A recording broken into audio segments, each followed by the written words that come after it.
Nandito nga tayo sa Breakthrough Seafood Restaurant sa Iloilo. Ito ay kilala sa kanilang sariwang seafood at kaakit-akit na lokasyon sa tabi ng dagat. Kaya kasama ang ating mga big bosses ay napagdesisyonan natin kumain dito. Of course, libre nila to. Wow!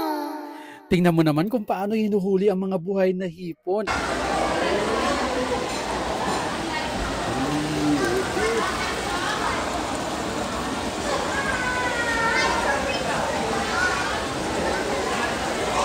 Pag umorder ka, fresh na fresh at buhay na buhay ang mga ito. Katulad nito, tingnan na lang natin kung paano hinuli ni Kuya.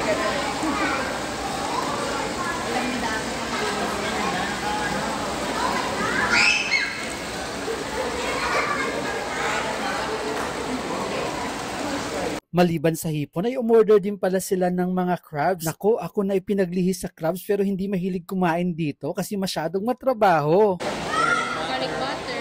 Sabi nila hindi lang daw babae at lalaki ang crabs, meron din daw bading. Pero ang pinakamalasa daw yung babaeng crabs. At ito na nga ang shell, ang aming appetizer.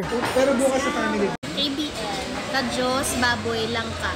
Alam mo yung at ayun na nga, ang naging favorite nating KBL. Napaka-cute lang ng ibig sabihin niya. Kadyos baboy lang ka, pero masarap talaga.